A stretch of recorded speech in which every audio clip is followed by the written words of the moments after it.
As the cuts of the Department of Education continue, the entire science branch of public education has been liquidated, effective immediately.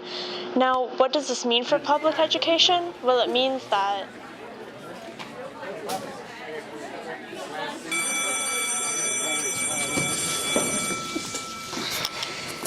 Ew, stop. You make cookies, right? Yo, I mean, like, sometimes. But good cookies? I mean, my grandma likes them. You want to get out of detention?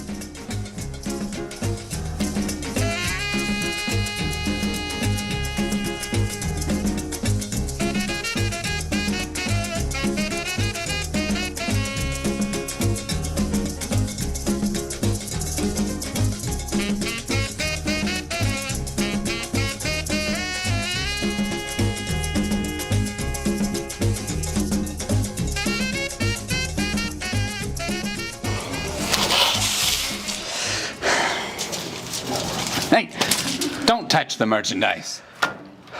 They're perfect. Good morning, world, it's a brand new day. I'm packing my bags and I don't know way. I'm moving my legs on my city time bones. I gotta get away from the busy man. Hey man, how much sugar are in these cookies? Enough. Yo, you got the money? That's not enough. That's $1. make it enough. It's not a... Roll along, boys, save a place for me. I'm getting so tired of the company. I'm getting Would like to buy some cookies, please. We've got the cookies if you've got the cash. Gotta get away just as fast as I can. Down in Malibu where the living is so wild and So how much money did we make? We only made like $46. 46? And we spent like 30 on importing that Belgian chocolate.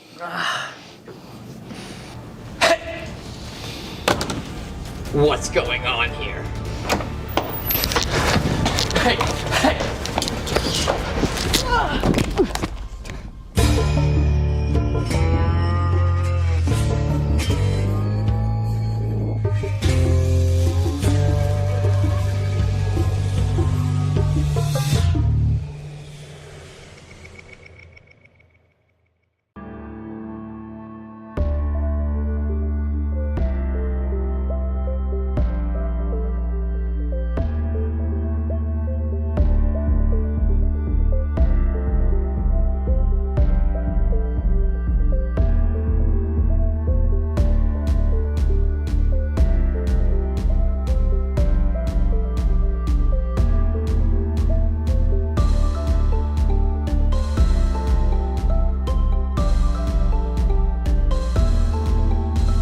Senior Ukrainian officials confirmed Tuesday that the United States and Ukraine have reached an agreement which would give the U.S. access to rare minerals within Ukraine's borders.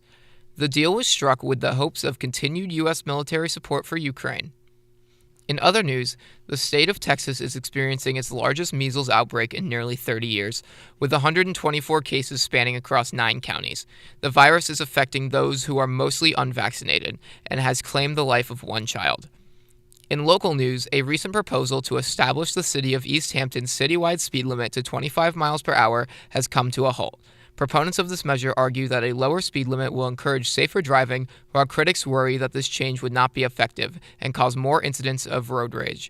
I'm Michael Torno, and thanks for watching. In Northampton, a project to change Main Street is on hold for at least another year. The project, titled Picture Main Street, aims to make the area more modern by adding bike lanes and expanding sidewalks, but local businesses worry about how it might impact their sales. We spoke to representatives of Picture Main Street, as well as a representative of Save Paradise City, a movement trying to hold Picture Main Street to citizens' interests. The plan, the original plan, and it's been in the works for a number of years, is to reduce the number of lanes in the centerpiece of Main Street, add 2 protected bike lanes, take away a fair amount of parking, and take away the tree canopy right now and plant new trees. So it's a pretty extensive project. So this committee has asked the mayor and the city to pause the project and just do some analysis about what are we doing? Is this going to address safety issues? Has it worked in other cities and towns in the state? And to just take a pause. So we met with the mayor at the beginning of January, and at that point, she was not really open to pausing it, but in fact has. So it's been delayed for a year, and we're really hopeful that some of the issues that we're concerned about can get addressed, and the project can be looked at a little more closely than it has been. The construction of this project will take at least 3 years. It's been rather unclear exactly how the construction project will be handled in terms of logistics. Where will all the heavy-duty construction vehicles be stored when they're not in use? How will the traffic be managed when lanes are blocked? How will fire and ambulance vehicle and police vehicles, emergency responders, get anywhere through downtown if traffic is completely backed up and and nobody can move onto the bike lanes to get out of the way because they'll be protected by curbs. Although the project was pushed to next year, mounting costs and worried businesses may make Picture Main Street difficult to accomplish. I'm Autumn Luria, and you're watching The Transcript. Welcome back to Hallway Hot Takes. This week we talked to people in the halls about what they thought about this year's Super Bowl, where the Kansas City Chiefs played against the Philadelphia Eagles. Rapper Kendrick Lamar performed the halftime show featuring songs Not Like Us and Squabble Up. His performance sparked controversy when he name-dropped Drake, continuing the musical squabble between the two.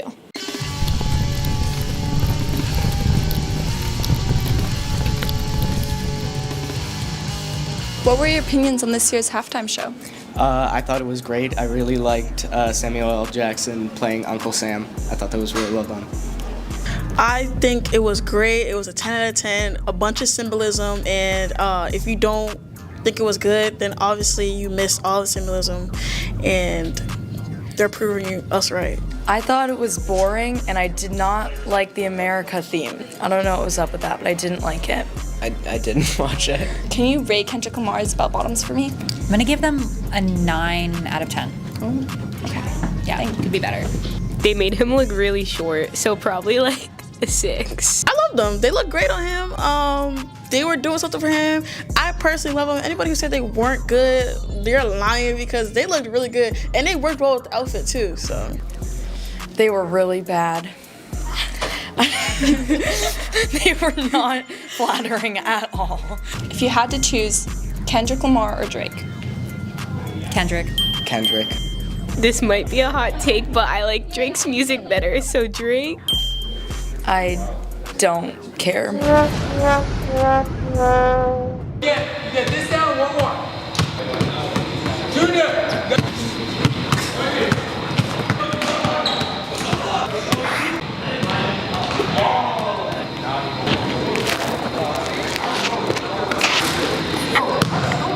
Welcome to Hamped Up.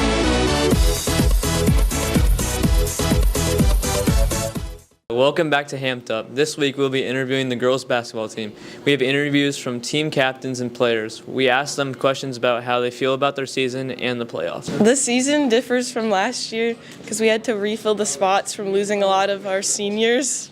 The drive for our team this year, I think, is that we made it really far last year, so we made it to the Final Four, and I think just like experiencing that, we want to make it even farther this year. Training prepared us for the season because it taught us discipline as we train year-round and push each other in practice every day to really get better. I think my role as captain has helped the team, and like I've been there for 5 years. Like I think I know like how to give them advice when they're not feeling great about like what the coaches are saying to them or something like that. So because our coaches can definitely be like tough on us. So I think like giving them that like advice and just leadership has been really like evident like in our team success. Thanks for watching Hamped Up. The girls basketball team looks to replicate their last season and make it to the Final Four and hopefully win states. Hi, my name is Emma and welcome to Real Talk, where we review new movies and local venues. We will rate these movies based on plot, acting, soundtrack, and cinematography, and the venues based on price, comfort, snacks, and overall ambiance. This week we went to Cinemark in West Springfield. We watched The Complete Unknown, the Bob Dylan biopic starring Timothée Chalamet, Edward Norton, and Elle Fanning. The movie is set in the 1960s and 70s, following a young Bob Dylan and his rise to fame. Let's jump into the review.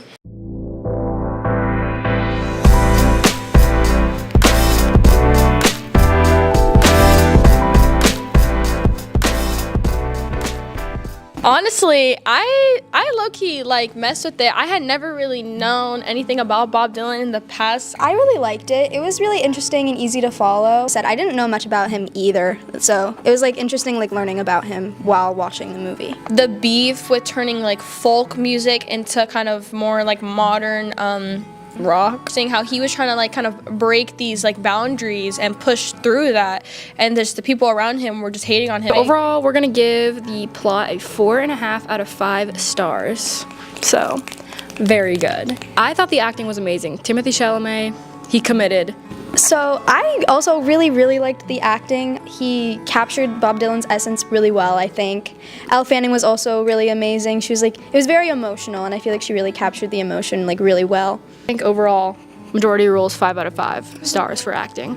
Obviously, the soundtrack to this movie was amazing. I think they captured the essence of New York City in the 60s very well. I liked the overall aesthetic of it. Everything was kind of the times. They made sure that everything was kind of fit in that time. And the score, beautiful.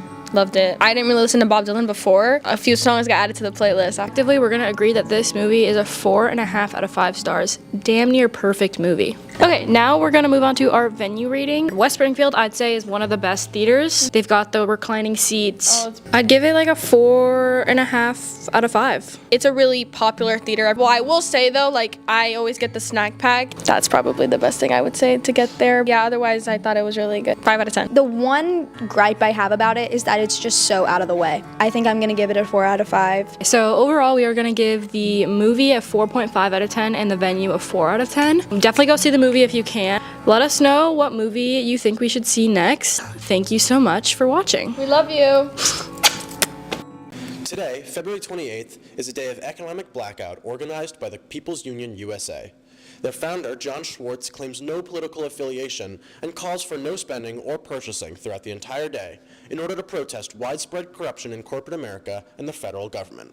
Schwartz claims the blackout is to send a message: the people control the economy. So this week, we talked to students, teachers, and economics professor Robert Pollan about the effectiveness of the boycott. I think it is a modest but significant statement. It will get noticed. It will have an impact on businesses over the course of Friday. We don't necessarily want to hurt businesses, local businesses, but we have to get noticed in recognizing the attack on democracy that is being advanced today by the Trump administration. Depending on how many individuals contribute to the protest, I do think that it will be effective. I think it's an effective, nonviolent form of protest, especially against big companies. Boycotts usually are effective. I do not think the blackout will be an effective protest. I'm assuming it's to send a message to Trump administration. Don't think he'll care. It's certainly not going to shut down any business that is otherwise healthy, but it'll get noted. And the point is that it gets noted, and as we move forward, the idea that there is growing, deepening opposition to what Donald Trump and his administration are doing to our society, our economy, to people's living standards, to standards of justice, fairness, openness in journalism, are all being protested clearly. I hate corporations. I think they should be ripped up, stripped down, nationalized, and given back into the control of the people where it rightfully belongs. I feel that the convenience of Walmart and Amazon makes us really well-trained consumers. fundamentally changing our spending habits, it's going to take a while if it's necessary. But I do think people are ready to make a statement about the direction that the government is going. I don't think a boycott in and of itself is going to be the tool that has the major impact. I think the boycott, along with people engaging in other kinds of political actions, the boycott reinforcing those other kinds of political actions, it will be the combination of measures and actions that'll start getting people to think, you know what? This is not what we elected, and we don't want it to continue. The next protest planned by the People's Union is a general Amazon boycott from March 7th to March 14th. For more information, visit the website below. Thanks for watching. Founded in 2019, High Five Books is a small, independent kids and young adult bookstore in Florence. Their mission is to be an inclusive, affirming, and joyful space. In the past few years, we have seen a big rise in ebooks, Kindles, and audiobooks. And this week, we have talked to High Five to see how this rise has affected them and their sales. So High Five opened in October of 2019, and we've been in business for a little over 5 years. High Five sells books for ages 0 to young adult and even a few grown-up books, but our biggest categories are definitely for ages 8 to 12, and primarily graphic novels are a big seller for us. It's hard to say how the rise in ebooks has affected sales because I think High Five opened after the big boom in ebooks. But I will say I think a lot of people wanted to read physical books during the pandemic, which is right after we first opened. And business actually increased quite a bit. And we were doing a lot of delivery and drop-offs. So I think the need for physical books is still going really strong. My favorite items to sell are anything for babies, like board books or baby toys. A lot of people come in here when their families are having babies or they're getting things for their friends' babies, and that always makes me really happy. I chose to work at High Five because I started coming here during the pandemic, and Kinsey and Lexi and all the people working here, like, they always remembered my name and were always so happy to see me and always wanted to talk about books or whatever else I was interested in. And I just knew that it's a very calm and accommodating space to work, so I knew that it would be a good place for me to spend my time. I love working in a physical store because it means that we get to talk to customers and like bond over books and stuff instead of it just being through the internet. You can find High Five at 141 North Main Street in Florence or online at High Five Books. Thank you for watching.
We're talking about the transcript.